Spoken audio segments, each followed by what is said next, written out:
گناہ کبیرہ اور ان کی تباہ کاریوں کے عنوان سے کچھ باتیں آج کی اس نشست میں آپ کے گوش گزار کروں گا۔ اللہ تعالی میری زبان پر کلمت الحق جاری فرمائے۔ گناہ کبیرہ یا صغیرہ، اس کے بارے میں علماء کا باہم اختلاف ہے۔ امام ابو اسحاق اسفرائینی اور قاضی ابو بکر باقلانی اور دیگر علماء اشاعرہ اس بات کے قائل نہیں ہیں کہ گناہ چھوٹا ہوتا ہے۔ وہ کہتے ہیں ہر گناہ بڑا ہوتا ہے۔ جس سے یار ناراض ہو جائے، وہ جملہ، وہ عمل، وہ فعل، وہ قول چھوٹا نہیں، بڑا ہے۔ تو پھر صغیرہ اور کبیرہ کی جو تقسیم ہے یہ کیا معنی رکھتی ہے؟ تو علماء کرام کے ایک طبقے کا موقف یہ ہے کہ ایک دوسرے سے اس کا موازنہ کیا جائے، فی نفس ہی چھوٹا نہیں ہے، لیکن کچھ گناہ ان بڑوں میں اور زیادہ بڑے ہیں، اس لیے کہا جاتا ہے کہ یہ گناہ بڑے ہیں اور یہ ان میں سے بھی بڑے ہیں۔ لیکن ایک دوسرا طبقہ صغیرہ اور کبیرہ گناہوں کی تقسیم کا قائل ہے، اور اس پہ قرآن مجید کی اس آیت کو بطور دلیل پیش کرتے ہیں جو میں نے آپ کے سامنے تلاوت کی، کہ اللہ تعالیٰ جل شانہ ارشاد فرماتا ہے اگر تم بڑے گناہوں سے اجتناب کرو تو باقی گناہ تمہارے میں ویسے ہی معاف فرما دو۔ بڑے گناہ ان سے بچا جائے تو چھوٹے گناہ خود بخود ختم ہوتے رہتے ہیں۔ وضو کریں تو گناہ جھڑ جاتے ہیں۔ جمعے سے لے کر جمعے تک، ایک نماز سے لے کر دوسری نماز تک درمیان میں جو ہونے والے گناہ ہیں، یہ نمازیں، یہ جمعے، ان کا کفارہ ہے۔ نیکیوں کے کرنے سے گناہ ختم ہوتے ہیں۔ جب گناہ بندہ کرتا ہے تو دل پر ایک سیاہ نقطہ لگتا ہے، اگر نیکی کرتا ہے تو وہ مٹ جاتا ہے۔ تو اس سے مراد علماء کہتے ہیں صغیرہ گناہ ہے، چونکہ جو کبیرہ گناہ ہے وہ بغیر توبہ کے معاف نہیں ہوتے۔ جو صغیرہ گناہ ہیں وہ جھڑتے رہتے ہیں، نماز سے جھڑ جاتے ہیں۔ حدیث میں آتا ہے جب کوئی بندہ نماز کے لیے کھڑا ہوتا ہے تو اللہ تعالیٰ جل شانہ فرشتوں کو کہتا ہے اس کے گناہ اتار کے ایک سمت ڈھیر لگا دو۔ فرشتے اس کے گناہ ایک سمت ڈھیر لگا دیتے ہیں تاکہ یہ میرا بندہ پاک صاف ہو کے میرے حضور کھڑا ہو۔ تو جب وہ نماز پڑھ کر فارغ ہو کے جانے لگتا ہے تو فرشتے عرض کرتے ہیں مالک یہ جو گناہ اس کے اتارے تھے یہ اترے رہنے دیں یا اس کے ساتھ لگا دیں؟ تو اللہ تعالیٰ فرماتا ہے اب اترے ہیں تو اترے ہی رہنے دو، میرا بندہ پاک صاف و ستھرا ہو کے گھر جائے۔ حضرت سلمان فارسی اور حضرت عثمان رضی اللہ تعالی عنہما، یہ حضرت عثمان بن عفان کے علاوہ کوئی اور عثمان نامی صحابی ہے، یہ اکٹھے سفر میں تھے۔ راستے میں ایک درخت آیا، خزاں کا موسم تھا، ایک شاخ جھکی ہوئی تھی جس پہ زرد پتوں کا گہنا تھا۔ تو حضرت سلمان فارسی نے اس شاخ کو پکڑ کے جھٹکا دیا تو جتنے بھی پتے تھے وہ جھڑ گئے۔ تو حضرت سلمان فارسی نے حضرت عثمان سے کہا اے عثمان تو نے مجھے پوچھا نہیں کہ میں نے ایسا کیوں کیا ہے؟ انہوں نے کہا آپ بتا دیں کہ آپ نے ایسا کیوں کیا ہے۔ کہا ایک دن میں حضور کے ساتھ سفر میں تھا، ایسے ہی ایک درخت آیا، موسم خزاں کا تھا، پتے زرد تھے، حضور نے شاخ کو پکڑا، جھٹکا دیا، سارے پتے جھڑ گئے۔ حضور نے جب یہ عمل کیا تو میں اس منظر کو دیکھ کے محظوظ ہوتا رہا۔ آقا کریم نے میری سمت دیکھا اور فرمایا سلمان تو نے مجھے پوچھا نہیں کہ میں نے ایسا کیوں کیا؟ تو میں نے بھی یوں ہی عرض کی حضور آپ ارشاد کر دیں کہ آپ نے ایسا کیوں فرمایا؟ تو میرے آقا کریم نے ارشاد فرمایا اے سلمان جس طرح میں نے اس شاخ کو پکڑا اور جھٹکا دیا اور اس کے اوپر کوئی پتا باقی نہیں بچا، جب انسان نماز کے لیے کھڑا ہوتا ہے یوں ہی سارے گناہ جھڑ جاتے ہیں۔ تو یہ صغیرہ گناہ ہوتے ہیں۔ وضو سے جڑتے ہیں، نماز سے جڑتے ہیں، نیکی کریں تو گناہ مٹ جاتا ہے۔ انسان کے اچھے اعمال سے، صلہ رحمی سے، شفقت کا ہاتھ کسی یتیم کے سر پہ رکھنے سے اور صدقہ و خیرات کرنے سے، کسی بھوکے کو کھانا کھلانے سے گناہ جڑتے رہتے ہیں۔ لیکن جو کبیرہ گناہ ہیں وہ توبہ سے ختم ہوتے ہیں۔ اس لیے صغیرہ اور کبیرہ کی تقسیم کا ایک طبقہ قائل ہے، اور احادیث کے اندر مختلف تعداد صغیرہ اور کبیرہ کی ہے۔ بعض علماء کہتے ہیں کہ جو کبیرہ گناہ ہیں ان کی تعداد 7 ہے۔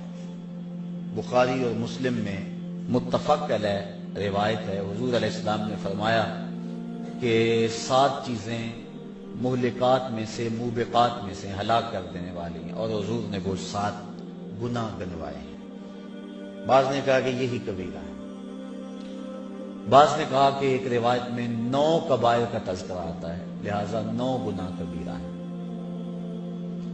امام ذہبی نے الکبائر کے اندر 70 گناہوں پر تبصرہ کیا ہے، اور آپ کا موقف یہ ہے کہ یہ 70 گناہ کبیرہ ہے۔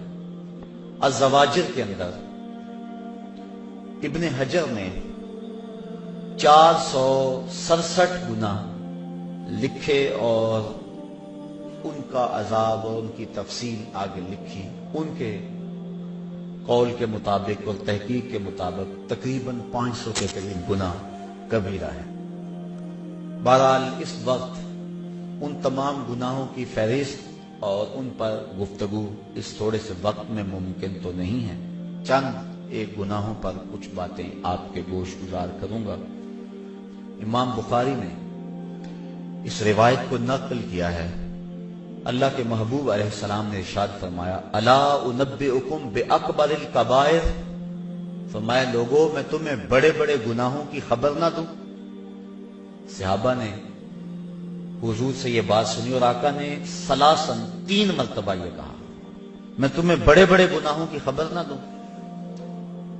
صحابہ نے عرض کی بلا یا رسول اللہ، کیوں نہیں حضور، آپ ارشاد فرمائیں۔ تو حضور نے ارشاد فرمایا، الاشراک باللہ وعقوق الوالدین وجلس وکان متکئا فقال الا وقول الزور، فرمایا ایک اللہ کے ساتھ کسی کو شریک ٹھہرانا ہے، دوسرا والدین کی نافرمانی کرنا ہے۔ حضور ٹیک لگائے بیٹھے تھے، جب تیسری بات کہنے لگے تو ٹیک چھوڑ دی اور آگے ہو گئے۔ کسی چیز کو بیان کرتے ہوئے جب انسان زیادہ اپنے آپ کو چست کرتا ہے تو اس کا مطلب یہ ہوتا ہے اس چیز کی اہمیت زیادہ ہے۔ تو حضور ٹیک لگائے بیٹھے تھے، یہ 2 باتیں بیان فرمائیں اور پھر ٹیک چھوڑ کر حضور آگے ہو گئے۔ وجلس وکان متکئا فقال الا وقول الزور، فرمایا سن لو اور جھوٹی بات کہنا ہے، جھوٹی گواہی دینا ہے۔ تو اس حدیث میں ان 3 گناہوں کو بڑے بڑے گناہ شمار کیا گیا۔ ایک حدیث میں یمین الغموس، جھوٹی قسم کھانا ہے، اور ایک حدیث کے اندر قتل النفس، کسی انسان کو قتل کرنا ہے۔ تو یہ گناہ بڑے بڑے ہیں۔ کبیرہ گناہوں میں بھی آگے یہ گناہ سر فہرست ہے۔ اللہ کے ساتھ کسی کو شریک ٹھہرانا یہ سب سے بڑا ظلم ہے، اور اللہ تعالیٰ نے قرآن مجید کے اندر اس کو ظلم عظیم کہا۔ کوئی ذات کائنات کے اندر اس بات کا استحقاق نہیں رکھتی کہ وہ رب تعالی کے ساتھ برابری کا دعویٰ کرے، یا کوئی شخص اس کے بارے میں یہ سوچے کہ مالک کے برابر ہے۔ اس کی ذات میں اور اس کی صفات میں کوئی شریک نہیں ہو سکتا ہے۔ تو اللہ کے ساتھ کسی کو شریک ٹھہرانا یہ سب سے بڑا جرم ہے، بلکہ یہ کفر ہے، لیکن کبائر میں بھی اس بات کو گنوایا گیا کہ اس سے بڑا کوئی گناہ نہیں ہو سکتا ہے۔ اور اللہ تعالیٰ شرک کے علاوہ جتنے بھی گناہ ہیں ان کو بخش دے گا، لیکن شرک کو نہیں بخشے گا۔ وہ یہ گوارا ہی نہیں کرتا کہ میرے ساتھ کسی کو شریک ٹھہرایا جائے۔ اور قرآن مجید میں متعدد مقامات پہ اس بات کی نفی کی کہ تم غور کرو، تم اس بات پہ تدبر کرو کہ اللہ کا شریک ہو سکتا ہے، اور تم ان بتوں کو اس کا شریک بنا رہے ہو جو اپنے بدن پہ بیٹھی ہوئی مکھی بھی نہیں اڑا سکتے. اتنے بے بس اور اتنے مجبور وہ اللہ کے شریک کیوں کر ہو سکتے ہیں؟ پھر جس کو اس نے خود پیدا کیا ہوا ہے وہ اس کے شریک کیسے ہو سکتے ہیں؟ وہ اپنی زندگی میں اللہ تعالیٰ کے ہر آن محتاج ہیں، تو جو محتاج ہے وہ کیسے اس کے برابر ہو سکتا ہے جس کی طرف لوگوں کا احتیاج ہو؟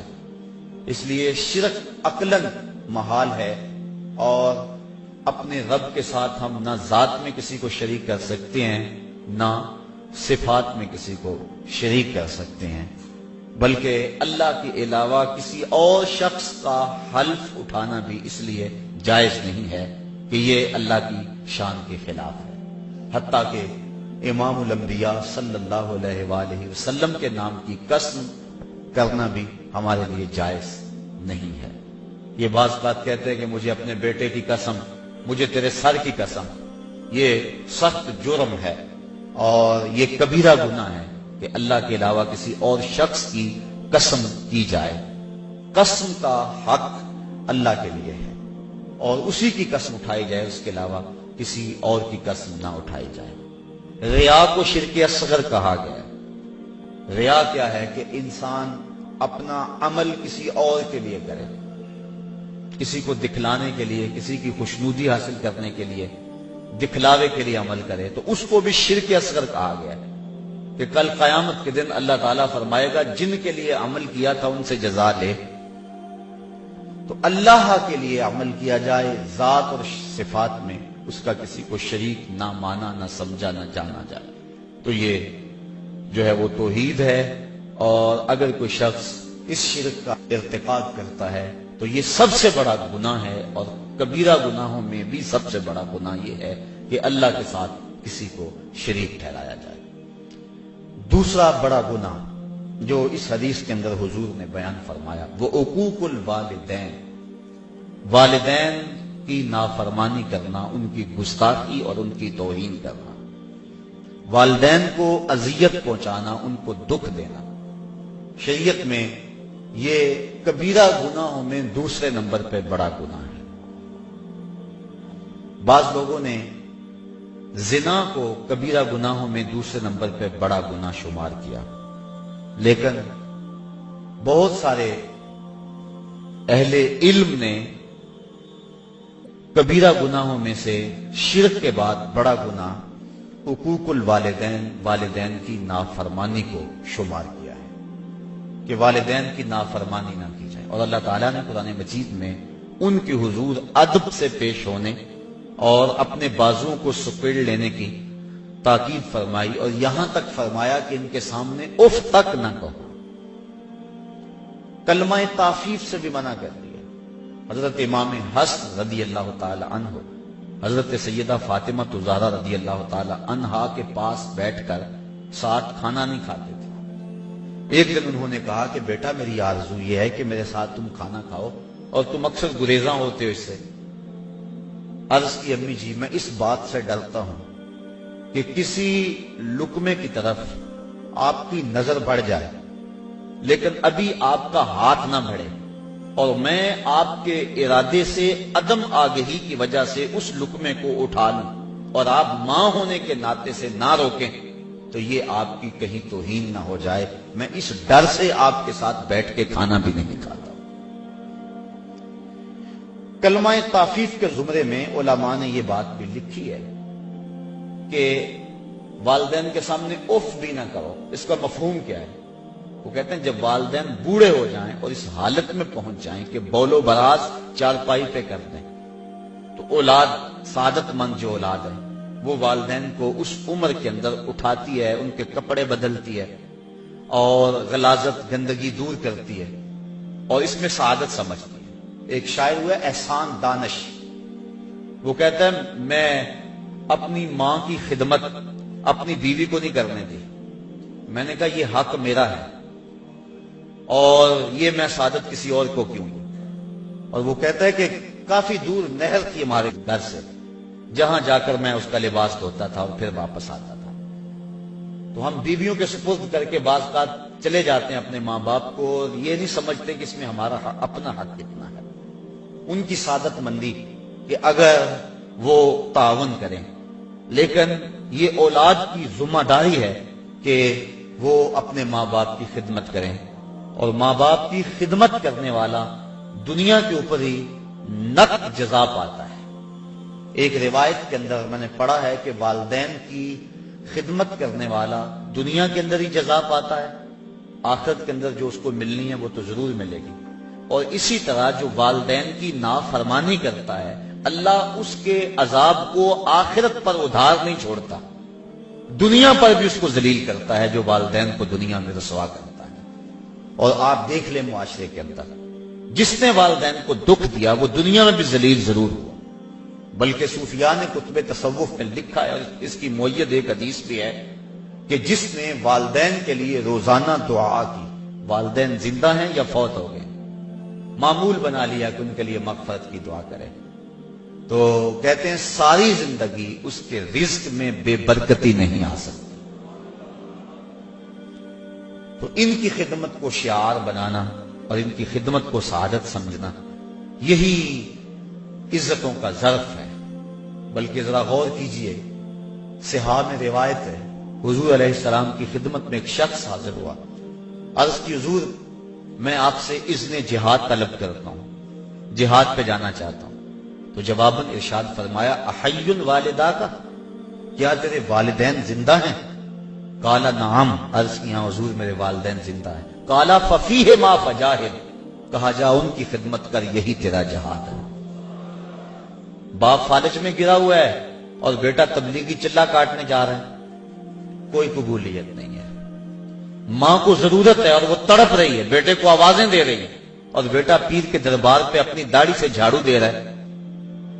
ماں باپ کو سخت ضرورت ہے اور بیٹا جہاد پہ گیا ہوا ہے، شریعت نے اس کی اجازت نہیں دی، اس کی حوصلہ شکنی کی ہے. ہاں اگر کوئی اور تمہارا بھائی ان کی خدمت کرنے والا موجود ہے تو پھر ان کے اذن سے تم جا سکتے ہو، لیکن اگر ان کو ضرورت ہے تو تمہاری سب سے بڑی نیکی یہ ہے کہ تم ان کی خدمت کرو، ان کی دعائیں لو، ان کی رضا میں اللہ کی رضا ہے. دیکھ لو حضرت اویس کرنی رضی اللہ تعالیٰ عنہ صحابی نہیں بنے، حضور اپنی قمیض کے بٹن کھول کے لمبی لمبی سانسیں لیتے ہیں اور فرماتے ہیں مجھے یمن سے یار کی خوشبو آتی. کسی نے کہا حضور یمن تو اتنا دور ہی نہیں ہے، لوگ کہاں کہاں سے آگے آپ کو ملنے کے لیے، زیارت کے لیے، اتنا پیار آپ کا اس سے، تو وہ آپ کی زیارت کے لیے بھی نہیں آیا؟ تو فرمایا اس کی بوڑھی اور نابینا ماں ہے، اس کی خدمت اسے میرے حضور آنے سے روکے ہوئے ہے. تو جو والدین کی تعظیم اور عزت کرتا ہے وہ برکتیں پاتا ہے اور حضور کا محبوب بنتا ہے. بلکہ حضور نے فرمایا کوئی اویس سے ملے اور میرا سلام کہے اور اسے کہے کہ میری امت کی بخشش کی دعا کرے، تو یہ طے ہو گیا کہ جو ماں باپ کی خدمت کرتا ہے اللہ اس کی دعائیں رد نہیں کرتا ہے. بلکہ حضرت اویس کرنی کو حضرت عمر فاروق اور حضرت علی المرتضیٰ ملے، جا کے حضور کا سلام دیا. حضور کا جب نام سنا تو آنکھوں میں آنسو امٹ آئے اور زاروں کے تار رونے لگے. کہا بتاؤ حضور کے لبوں پہ میرا نام کیسے آیا تھا، کیسے کہا تھا اویس کو میرا سلام دو؟ جب پیار اور محبت کا یہ عالم دیکھا تو کہا اویس اتنا پیار حضور سے تو ملنے کیوں نہیں آیا، زیارت کے لیے کیوں نہیں آیا؟ حضرت اویس کرنی رضی اللہ تعالیٰ عنہ نے فرمایا اچھا تم نے میرے رسول کی زیارت کی ہے؟ کہا ہاں، صبح و شام حضور کے قرب میں رہتے تھے. کہا بتاؤ پھر حضور کے ابرو جڑے ہوئے تھے یا کھلے ہوئے تھے؟ اب یہ ایک لمحے کے لیے حیران ہو گئے. کہا میں نے نہیں کی، مجھ سے پوچھ لو. کوئی دور سے دیکھتا اسے جڑے ہوئے نظر آتے، قریب آ کے دیکھتا اسے کھلے ہوئے نظر آتے. معلوم ہوا جو ماں باپ کی خدمت میں لگا ہوا ہے وہ حضور کے قرب سے بھی محروم نہیں ہے، وہ حضور کے قرب کی دولت سے بھی مالا مال ہے. تو والدین کے ساتھ حسن سلوک کرنا اس کی تاکید کی گئی اور ان کی ناراضگی سے بچا جائے. جب والدین ناراض ہو جائیں تو رب ناراض ہو جاتا ہے. اللہ کی رضا والدین کی رضا میں چھپی ہوئی ہے اور اس کی ناراضگی والدین کی ناراضگی کے اندر چھپی ہوئی ہے. اللہ اکبر.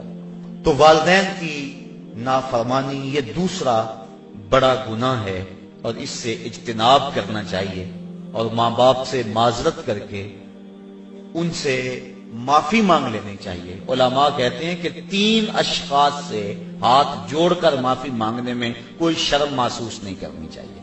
ایک والدین، دوسرا استاد اور تیسرا شیخ۔ یہ 3 ہستیاں ایسی ہیں کہ کوئی غلطی ہو جائے تو فوراً معذرت کر لو۔ ماں باپ تو ویسے ہی جلدی معاف کر دینے والے ہوتے ہیں، ان کا تو دل ہی بڑا نرم ہوتا ہے۔ ایک صحابی، ان کی روح پرواز نہیں ہو رہی تھی، تو حضور علیہ السلام تشریف لے گئے۔ تو آقا کریم نے پوچھا کہ اس کی ماں ہے؟ عرض کی ہاں حضور ہے۔ تو حضور اس کے ہاں تشریف لے گئے۔ فرمایا کہ تیرا اور تیرے بیٹے کا ماجرا کیا ہے؟ عرض کی حضور وہ اپنی بیوی کی بات کو میری بات پہ ترجیح دیتا تھا اور میں اس کو معاف نہیں کرنا۔ حضور فرمایا بلال اٹھو اور لکڑیاں اکٹھی کرو، اور جب آگ روشن ہوئے پھر مجھے بتانا۔ عرض کی حضور یہ لکڑیاں کیوں اکٹھی کرنی اور آگ کیوں جلانی ہے؟ کہا اگر تم معاف نہیں کرو گی تو اس کی روح نہیں نکلے گی، تو اسے میں آگ میں جلاؤں گا۔ تو ماں نے عرض کی حضور میں نے معاف کر دیا۔ تو کہا بلال جلدی جاؤ تلقین کرو اسے کلمے کی۔ تو جب وہ دوڑے ان کے لبوں کے اوپر پہلے ہی کلمہ جاری تھا۔ تو ماں باپ کی نافرمانی، ماں باپ کی ناراضگی اللہ کی ناراضگی کا سبب بن جاتا ہے۔ یہ دوسرا بڑا جرم ہے۔ تیسرا کبیرہ گناہ قتل النفس، کسی جان کو قتل کرنا۔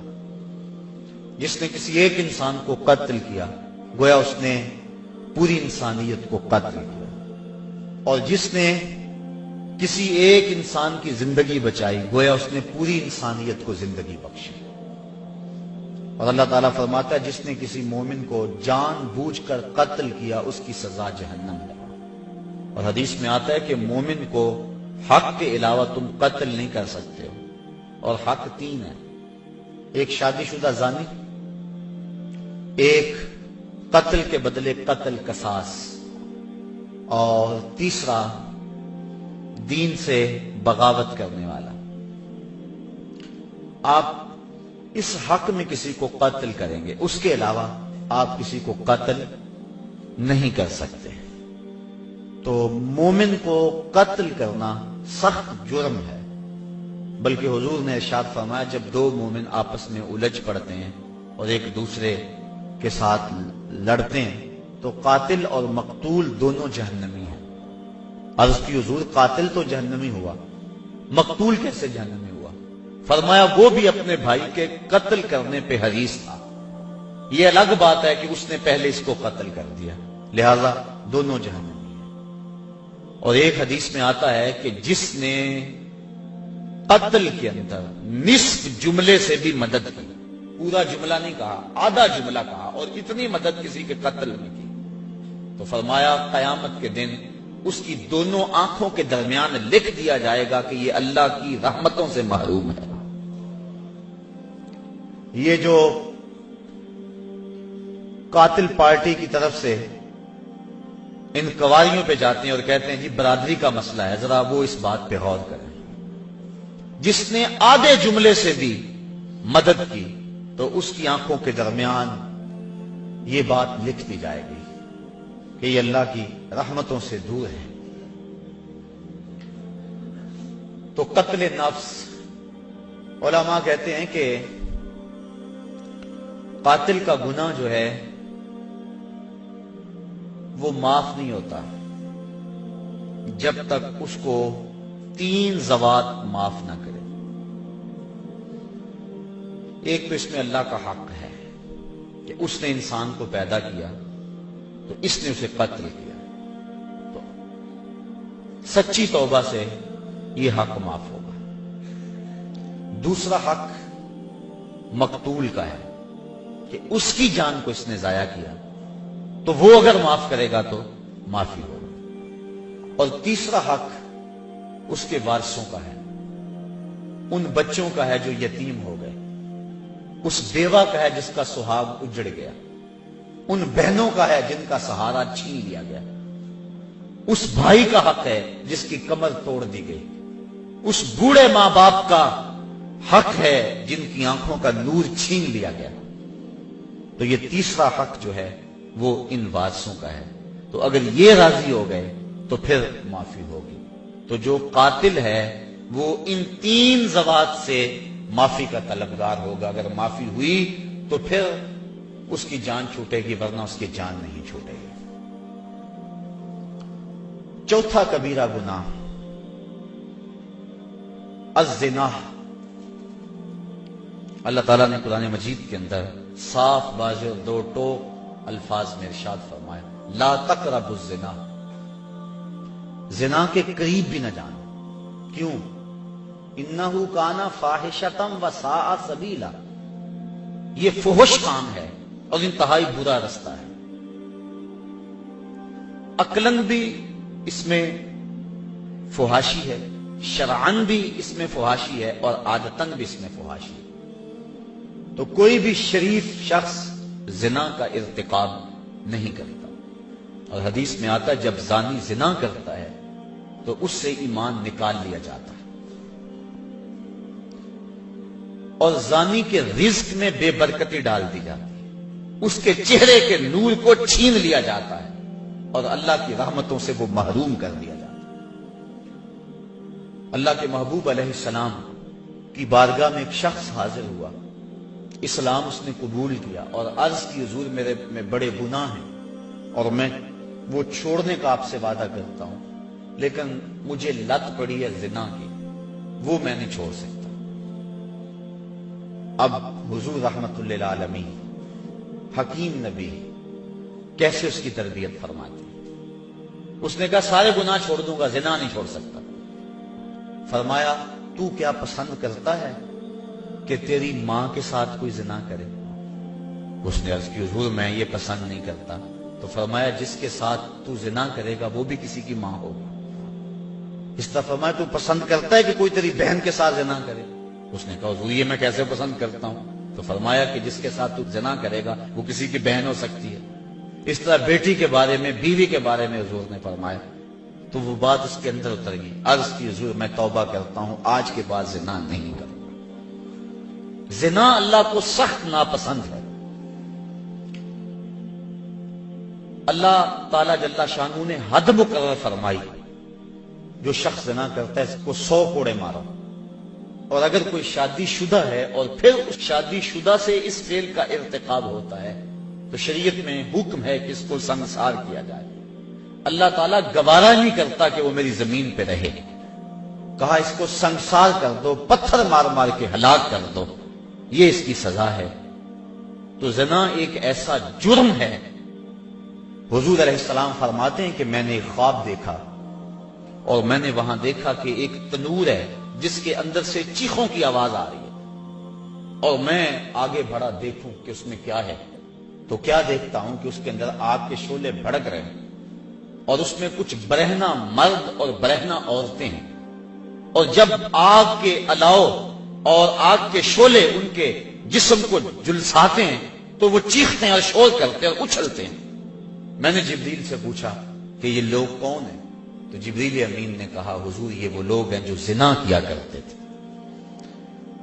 اور ایک روایت جو میں نے پرسوں بھی آپ کے سامنے رکھی کہ 3 اشخاص کی طرف اللہ نظر رحمت نہیں کرے گا، اور نہ ان کو پاک کرے گا، اور نہ ہی اللہ تعالیٰ جل شانہ ان کی طرف جو ہے وہ دیکھے گا. وہ 3 اشخاص میں سے پہلا شخص شیخ زان، وہ شخص جو بوڑھا ہو گیا ہے لیکن زنا نہیں چھوڑتا ہے. بوڑھا زانی اللہ کو سخت ناپسند ہے. تو یہ ایسا کبیرہ گناہ ہے جس سے حضور نے ارشاد فرمایا کہ جس قوم میں زنا پھیل جاتا ہے اس قوم کے اندر ایسی بیماریاں جنم لیتی ہیں جو اس سے قبل تم نے نہیں سنی ہوں. یہ ایڈز کے نام سے بیماری سابقہ اس کی مثال بھی نہیں ہے. تو جس قوم کے اندر یہ برائی پھیلتی ہے اس میں ایسی نئی نئی بیماریاں جنم لیتی ہیں اور اللہ کی رحمتیں اس قوم سے اٹھا لی جاتی ہیں. ان لوگوں کے چہروں سے نور اچک لیا جاتا ہے اور ان کے اندر فقر و فاقہ مسلط کر دیا جاتا ہے جس قوم کے اندر یہ برائی پھیلتی چلی جائے. چھٹا کبیرہ گناہ جس کی نشاندہی کی گئی الربا، سود۔ سود کے بارے میں حضور نبی رحمت صلی اللہ علیہ وسلم نے ارشاد فرمایا کہ اس کا کھانے والا، اس کا کھلانے والا، اس کا لکھنے والا، اس کی رقم پہ گواہ بننے والا سارے وزر یعنی گناہ میں برابر ہیں۔ اور سود کی جو سزائیں ہیں وہ بہت ساری ہیں، اور سب سے کم درجہ جو ہے حضور علیہ السلام نے فرمایا وہ اس کے برابر ہے کہ جیسے کوئی شخص اپنی ماں کے ساتھ زنا کرتا ہے۔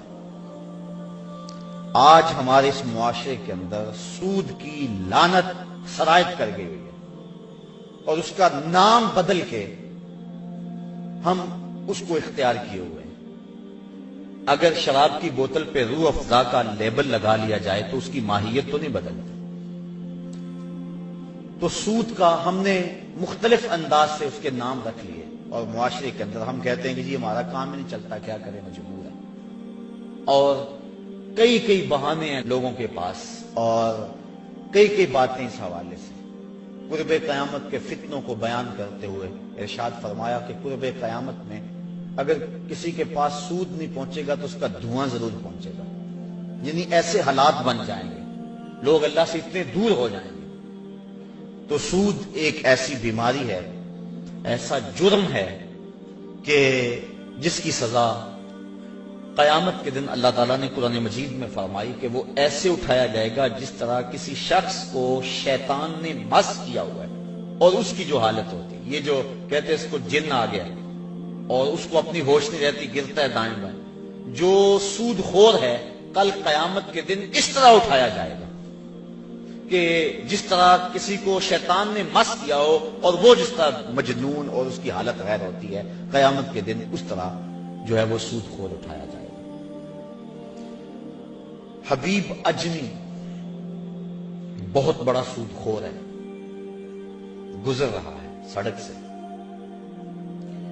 بچے کھیل رہے ہیں، اس وقت کچی سڑکیں ہوتی تھی، تو اس کے پاؤں سے گرد اڑی، تو جب گرد اڑی تو ان بچوں نے کہا پیچھے ہٹ جاؤ، یہ سود خور جا رہا ہے، کہیں ایسا نہ ہو کہ اس کے پاؤں سے اڑنے والی گرد تمہارے اوپر پڑ جائے اور تمہیں جہنم کی آگ میں ڈالا جائے۔ ان بچوں کی بات ابھی اجمی نے سنی اور بڑا پریشان ہوا۔ بعض کا ایک جملہ بندے کو بدل دیتا ہے۔ میں پچھلے دن سنت اور بدعت کے عنوان سے کچھ باتیں کی، تو میں جب واپس یہاں سے نکلا ہوں تو کتنے لوگوں نے مجھے یہ بات کہی ہے کہ آپ دعا کریں کہ جب دوبارہ ہم آپ کو ملے تو ہمارے چہرے پہ سنت کا نور ہو۔ تو بعض کا وقت ایسا ہوتا ہے کہ ایک جملہ اندر کر جاتا ہے۔ ان بچوں نے کہا پیچھے ہٹ جاؤ، کہیں ابھی بجمی کے پاؤں سے اڑنے والی دھول تمہارے اوپر پڑ گئی تو تم جہنمی نہ ہو جاؤ۔ تو ابھی بجمی بڑا رویا، جہاں گیا وہاں واپس پلٹا اور اس نے پکی توبہ کر دی کہ مالک آج کے بعد سودی کاروبار نہیں کروں۔ تو جب واپس آیا تو وہی بچے بھی کھیل رہے تھے، اور اس کے دل میں شرمندگی تھی ان بچوں سے۔ گزرنے لگا تیزی سے تو گرد زیادہ اڑی، تو بچوں نے ایک دوسرے سے کہا اور جلدی جلدی آگے ہو جاؤ، اگر حبیب اجمی کے پاؤں سے اڑنے والی دھول تمہارے بدن کے کسی حصے میں پہنچ گئی تو تمہیں اللہ جنت کی بہاریں عطا فرما دے۔ قیامت کے دن کچھ لوگوں کے بڑے بڑے جسم ہوں گے، حدیث میں آتا ہے، اور حضور نے اس منظر کو دیکھا، اور بطن ہوں گے جتنا شیشہ ہوتا ہے، اور اس کے اندر حضور نے دیکھے سانپ ہیں اور بچھو ہیں، اور وہ شخص اٹھتا ہے تو اس سے اٹھا نہیں جاتا۔ پوچھا جبریل یہ کون لوگ ہیں؟ فرمایا یہ وہ لوگ ہیں جو سود کھایا کرتے تھے۔ تو سود کھانا، سود کھلانا، سود لکھنا، سود کی رقم پہ گواہ بننا، یہ سارے جرم کے اندر برابر کے شریک ہیں۔ اللہ ہمیں اس لعنت سے محفوظ فرمائے۔ اگر کسی کے کاروبار کے اندر سود کا ایک ذرہ بھی ہے تو وہ جلدی سے اپنے کاروبار کو پاک کر دے، کیونکہ سود میں فائدہ کوئی نہیں ہے، سود میں نقصان ہی نقصان ہے۔ اللہ تعالیٰ فرماتا ہے کہ وہ ربا کو گھٹاتا ہے اور جو تم صدقات دیتے ہو اس کو بڑھاتا ہے۔ عقل انسانی کہتی ہے کہ جو سود لیتے ہیں اس سے تو مال میں اضافہ ہوتا ہے، اور زکوٰۃ نکالیں تو اس میں مال میں کمی ہوگی، لیکن اللہ فرماتا ہے نہیں، اس میں زیادتی ہوگی، اس میں کمی ہوگی۔ ایک روایت میں آتا ہے کہ جب بندہ صدقہ کرتا ہے تو رحمان اس کو اپنی قدرت کی مٹھی میں لے لیتا ہے، اور پھر اتنی تیزی کے ساتھ وہ صدقہ بڑھتا ہے جس طرح گھوڑا بڑھتا ہے، اور کل قیامت کے دن چھوٹا سا جو صدقہ کیا جائے گا اس کو ایسے ملے گا جس طرح احد پہاڑ ہوتا ہے۔ تو صدقے بڑھتے ہیں، اور سود جو ہے اس سے رزق سمٹتا ہے، اور زندگی کے اندر بے چینی اور اضطراب پیدا ہو جاتا ہے۔ 7واں گناہ جس کو کبائر میں شمار کیا گیا وہ شراب نوشی ہے۔ ایک روایت میں آتا ہے شارب الخمر کا عابد الوثن، شراب پینے والا بت پوجنے والے کی طرح ہے۔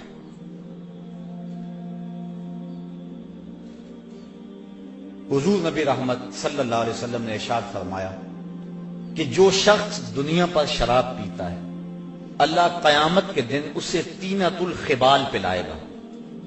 صحابہ نے عرض کی حضور یہ طینۃ الخبال کیا ہے؟ فرمایا یہ جہنمیوں کے زخموں کی پیپ ہے، اور علماء کہتے ہیں اتنی بدبودار ہوگی اگر اس کا ایک قطرہ اب دنیا پہ ڈال دیا جائے، انسان تو انسان رہے، جانوروں کے دماغ بھی پھٹ جائیں، اتنی بدبودار ہوگی، اور گرم اتنی کہ اگر ایک قطرہ احد پہاڑ پہ رکھ دیا جائے تو پہاڑ پگھل جائے۔ اس کو کہتے ہیں طینۃ الخبال۔ تو طینۃ الخبال ان کو پلایا جائے گا جو شراب پیتے ہیں، اور اللہ تعالیٰ نے شراب کی حد مقرر کی ہے کہ اس کو کوڑے مارے جائیں۔ اور آپ جانتے ہیں کہ شراب کی پہلے حرمت نہیں تھی، اور یہ لوگ عرب کے لوگ ان کی گھٹی میں شراب رکھی ہوئی تھی، اور کئی قسموں کی شرابیں پینے کا مزاج رکھتے تھے، بلکہ اپنی شاعری میں فخر و مباحات کے ساتھ شراب کا تذکرہ کرتے تھے۔ 1000 کے قریب شراب کے نام ہیں لغت عرب میں، اور اس قدر ان کے لیے فخریہ بات تھی۔ اور جب حکم نازل ہوا کہ شراب حرام کر دی گئی ہے تو لوگوں نے مٹکے توڑ دیے، یہاں تک کہ جو نالیاں تھیں ان کے اندر شراب ہی بہتی چلی جا رہی تھی۔ ادھر حکم ہوا اور ادھر تعمیل ہو گئی، یہ تھی ان کی زندگی۔ وہ حکم کو ترجیح دیتے تھے، یہ تو حکم ہو گیا۔ ایک دن حضور خطبہ فرما رہے تھے، کچھ لوگ کھڑے تھے تو حضور فرمایا بیٹھ جاؤ، تو ایک سے ابھی گھر سے نکل رہے تھے، ابھی گلی میں ہی تھے، انہوں نے وہاں سنا تو وہیں بیٹھ گئے، کہا حضور نے کہہ دیا ہے بس عمل ہو گیا۔ یہ تھی ان کی زندگی، اور یہ تھے ان کے شب و روز۔ اور صحابہ 10 آیتیں تلاوت کرتے تھے، اتنی دیر تک آگے تلاوت نہیں کرتے تھے جب تک 10 پہ عمل نہیں ہو لیتا۔ تو شراب ایک ایسا عمل ہے کہ جس کی سزا بڑی سخت ہے، دنیا پر بھی اور آخرت کے اندر بھی اس کو طینۃ الخبال پلایا جائے گا۔ شرابی کی جو سزائیں ہیں اور جو اس کی تباہ کاریاں ہیں وہ تو ہیں، لیکن اس کی ایک بہت بڑی سزا یہ ہے کہ جو شرابی ہے یا اور بھی کسی طرح کا نشہ کرتا ہے اس کو مرتے وقت کلمہ نصیب نہیں ہوتا۔ اللہ تعالیٰ جل شانہ ہمیں اس سے محفوظ و مامون فرمائے۔ کبیرہ گناہوں میں سے ایک گناہ النیاحہ، جب کوئی شخص فوت ہو جائے تو نوحے کرنا، یہ بالخصوص عورتوں میں ہے، مردوں میں بھی پایا جاتا ہے لیکن زیادہ تر یہ بیماری عورتوں میں۔ کوئی کہتا ہے اللہ تجھے ترس نہ آیا، یہ جملہ تو خیر کفر ہے، اگر کسی نے کہا تو اس کو تجدید ایمان لازم ہے۔ جب کوئی دکھ پہنچے تو ظاہر اسلام دین فطرت ہے، اسلام یہ نہیں کہتا کہ تم اظہار غم نہ کرو، لیکن اظہار غم کے 4 طریقے ہیں: دل کا غم، آنکھوں کا غم، زبان کا غم، ہاتھوں کا غم۔ دل کا غم کیا ہے؟ کہ دل دکھ سے بھر جائے۔ آنکھوں کا کیا غم ہے؟ آنسو بہائیں۔ زبان کا کیا غم ہے؟ کہ واویلا کیا جائے۔ اور ہاتھوں کا غم کیا ہے؟ کہ گریبان نوچا جائے، منہ پہ تھپڑ مارے جائیں، بال کھینچے جائیں۔ پہلے 2 غم رحمان کی طرف سے اور دوسرے 2 شیطان کی طرف سے۔ فرمایا لیسا منا من ضرب الخدود وشق الجیوب ودعا بدعوی الجاہلیہ، جس نے گریبان پھاڑا، چہرے پہ تماچے مارے اور جہلوں جیسی باتیں کی، فرمایا ہمارے سے اس کا کوئی تعلق نہیں ہے۔ تو نوحے سے منع فرمایا گیا، بلکہ اگر مرنے والے کے دل میں یہ آرزو تھی کہ میرے بعد خوب چیخ پکار پڑے گی، لوگ بڑا روئیں گے، بعض لوگ کہتے ہیں ہمیں کون رونے والا ہوگا، تو اگر کسی کے دل میں یہ ہوگی کہ میرے بعد لوگ روئیں اور عجیب کیفیت بن جائے، تو ایسے نوحے پہ جو راضی تھا، حضور علیہ السلام نے ارشاد فرمایا جب وہ مرتا ہے تو رونے والوں کے رونے کی وجہ سے اس کو قبر میں عذاب ہوتا ہے، جتنا لوگ زیادہ روئیں گے اتنا ہی اس کو عذاب دیا جاتا ہے، اگر وہ اس پہ راضی تھا۔ لیکن اگر راضی نہیں تھا تو علماء نے تعبیر کی ہے کہ جو رونے والوں کا عذاب اہل قبور کو ہوتا ہے تو وہ انہی پر ہے، جو نہیں راضی تھے ان پر نہیں ہے، تو نوحے سے منع کر دیا گیا۔ باقی آنکھوں سے آنسو بہائے جا سکتے ہیں، بلکہ وہ اظہار محبت ہے۔ جب حضور کا بیٹا انتقال کر گیا، شہزادہ رسول حضرت ابراہیم علیہ السلام، تو حضور تشریف لائے، سرہانے پہ بیٹھے، بیٹے کی پیشانی پہ ہاتھ رکھا، وَأَيْنَا رَسُولِ اللَّهِ تَدْمَعَانِ، حضور کی آنکھوں سے آنسو جاری تھے، اور حضور نے زبان سے کیا کہا بیٹا ابراہیم آنکھیں رو رہی ہیں، دل غم زدہ ہے، لیکن زبان سے وہی کہوں گا جس سے رب راضی ہوگا، زبان سے ایسا جملہ نہیں نکالوں گا جس سے میرا رب ناراض ہو جائے۔ تو یہ جو نوحہ ہے، مرتے وقت عورتیں جس انداز میں، حالانکہ تلقینیں صبر کرنے کی ضرورت ہوتی ہے، جب آپ کسی کے ہاں جائیں، فوتگی ہو گئی ہو، تو کوشش کریں کہ ان کو ایسا جملہ کہے جن سے اس کی ڈھارس بن جائے، نہ یہ کہ کوئی ایسی بات کر کے ان کے جذبے کو اور آگے بڑھا دے اور ان کی آگ کو اور زیادہ تاؤ دے، ایسا نہیں ہے، بلکہ تلقین صبر کریں۔ ایک عورت کسی قبر پہ بیٹھ کے رو رہی تھی، حضور علیہ السلام گزرے تو فرمایا اصبری یا امت اللہ، اے اللہ کی لونڈی صبر کر۔ اسے نہیں پتا کہ یہ گزرنے والا کون ہے، وہ غم میں بیٹھی ہوئی تھی، اس نے کہا تجھے یہ دکھ پہنچا ہوتا تجھے پتا چلتا۔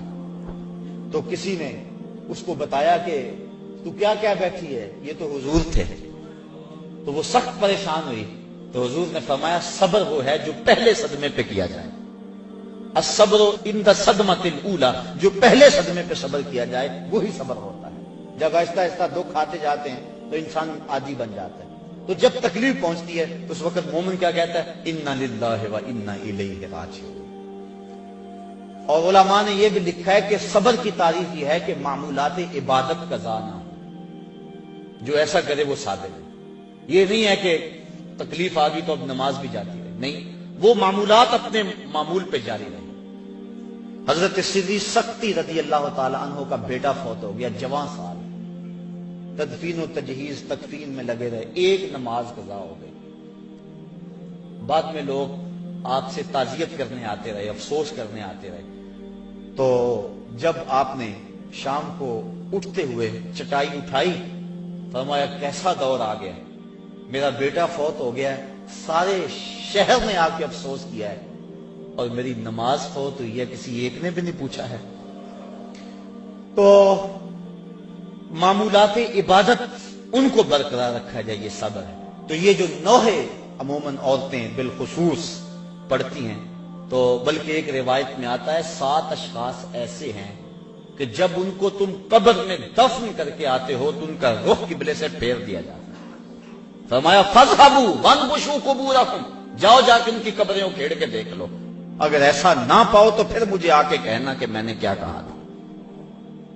اور ان اشخاص کو حضور نے گنوایا، ان میں شرابی بھی ہے، اس میں ذخیرہ اندوز بھی ہے، اور اس میں آخری جو ہے 7واں والنائحۃ، اور نوحے پڑھنے والی عورت جو اور لوگوں کے جذبات کو بھڑکاتی ہے۔ لوگ کہتے ہیں فلاں نے وین کی حد کر دی، وہ بچے بھی رو پڑے جی ایسی حد کر دی، یہ منع ہے، یہ شریعت نے ہمیں اس سے روکا ہے۔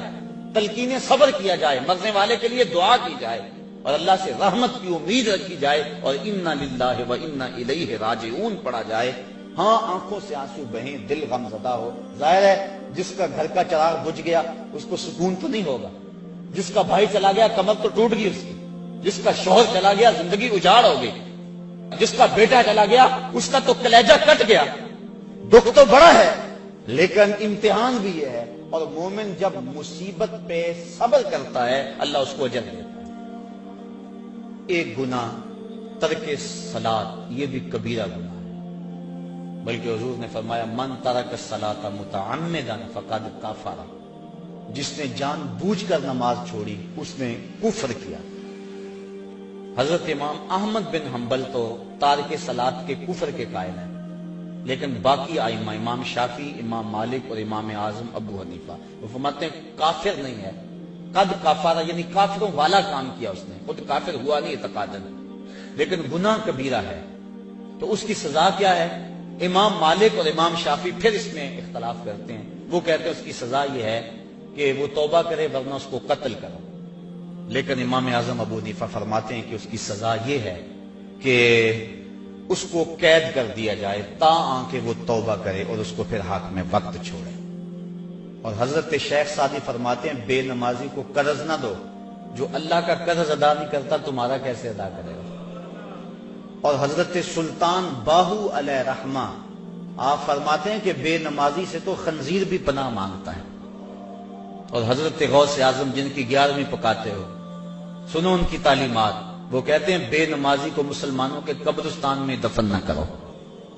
تو یہ ہے اتنی سخت تحدید ان لوگوں کے لیے جو نماز چھوڑتے ہیں، جو نماز چھوڑتے ہیں لیکن جماعت سے نہیں پڑھتے، ان کے بارے میں یہ تحدید ہے۔ تارک الجماعت ملعون، فرمایا کہ جو جماعت کو ترک کرتا ہے وہ لعنتی ہے، تو جو نماز ہی نہیں پڑھتا ہے تو اس کی کیفیت کیا ہوگی؟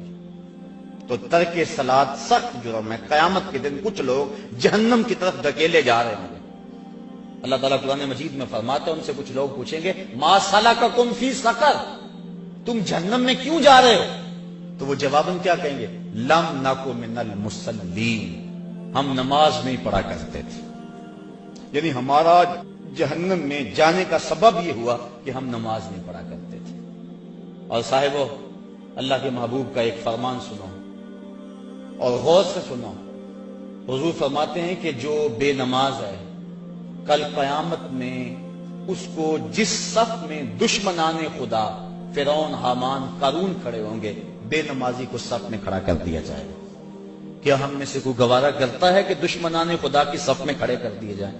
اگر نہیں گوارا کرتے تو عزم کریں کہ آج کے بعد نماز نہیں چھوڑیں گے۔ صرف رمضان میں فرض نہیں ہے، رمضان المبارک کے علاوہ بھی نماز فرض ہے۔ اور اس معمول کو یہ اللہ نے کرم کیا کہ مسجدوں کے در کھل گئے، شیطان راستے سے ہٹ گیا اور مسجدیں آباد ہو گئی، پیشانیاں سجدوں سے آشنا ہو گئی، دل اس کی محبت سے سرشار ہو گئے۔ اور سحری کا منظر کتنا حسین ہوتا ہے، افطاری کے لمحے کتنے حسین ہوتے ہیں۔ اور کبھی غور کرنا، جب ہم یہاں درس سے فارغ ہوتے ہیں تو باہر کا ذرا منظر اس وقت دیکھنا، ایسا لگتا ہے جیسا رحمت ربی اتر رہی ہے۔ عجیب کیفیت میں تو محسوس کرتا ہوں کہ اللہ کا قرآن سنا، اس کا دین سنا، اس کے پیغام کو سنا تو ایسی کیفیات نصیب ہو جاتے ہیں۔ یہ رمضان کے اشرائے رحمت سے چھنتا ہوا نور ہے جو ہمارے من میں اجالے پیدا کر رہا ہے۔ تو یہ جو ہمیں توفیق نصیب ہوئی رمضان میں نماز کی، دعا کریں کہ یہ تسلسل سے باقی رہے، اور یہ جن گناہوں کی نشاندہی کی گئی ہے اللہ ہمیں بچنے کی توفیق دے، جن کی نہیں بھی کی گئی ہمیں پتہ ہے کہ گناہ کیا ہے۔ حضور نے فرمایا کہ جو تیرے سینے میں کھٹکے اور تو لوگوں کے اس پر مطلع ہونے سے ڈرے وہ گناہ ہے۔ ما حاک فی صدرہ، تو ہمیں پتہ ہے گناہ کیا ہے اور نیکی کیا ہے۔ ہمیں اپنی زندگی کو ایک خوبصورت نظم دینا چاہیے اور زندگی کو نیکیوں کا حسن دینا چاہیے۔ اللہ مجھے آپ کو اپنی رحمت اور این عشق دی رانا ٹری یارا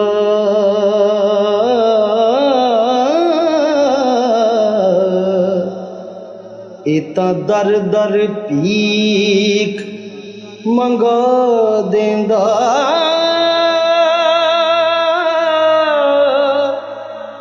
ضربوں پوشاکاں لوہا کے تے